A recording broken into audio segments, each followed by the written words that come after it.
नमस्कार मित्रांनो, आताच्या क्षणाची सर्वात मोठी बातमी समोर येत आहे। चला तर जाणून घेऊया काय आहे आजचा स्पेशल रिपोर्ट। सविस्तर बातमी जाणून घेण्यापूर्वी आपण चॅनलवरती नवीन असाल तर चॅनलला सबस्क्राइब करा, बेल आयकॉन प्रेस करा।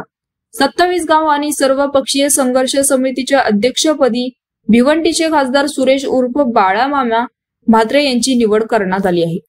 अध्यक्षपदाची धुरा हाती घेताच एका वर्षाच्या आत 27 गावाची स्वतंत्र नगरपालिका करणार असल्याचं आश्वासन त्यांनी समितीला दिलं आहे।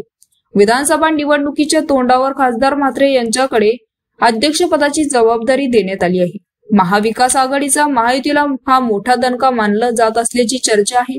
तर कल्याण डोंबिवली महानगरपालिका लगतीची 27 गावं 2015 साली कल्याण डोंबिवली महानगरपालिकेत समाविष्ट करण्यात आली।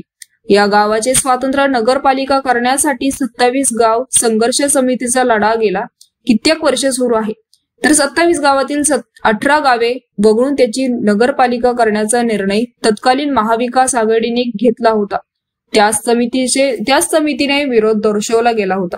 तर महायुतीचे सरकार सत्तेवर आल्यावर सर्वपक्षीय समितीचे मुख्यमंत्री एकनाथ शिंदे आणि खासदार श्रीकांत शिंदे यांच्याकडे समस्या मांडल्या होत्या। मुख्यमंत्री आणि खासदारांनी ग्राम सदस्याच्या समस्या सोडवण्यासाठी काही निर्णय घेतले। ते निर्णय राबवण्याची प्रक्रिया देखील सुरू आहे। तर मित्रांनो, याविषयी आपलं मत कमेंट मध्ये नक्कीच कळवा आणि चॅनलला आणखी नाही सबस्क्राइब केलं नसेल तर चॅनलला सबस्क्राइब करा, बेल आयकॉन प्रेस करा, जेणेकरून असेच नवनवीन व्हिडिओ आणि राजकीय घडामोडी सर्वप्रथम तुम्हाला या चॅनलवरती बघायला मिळतील। तूर्तास धन्यवाद। जय महाराष्ट्र।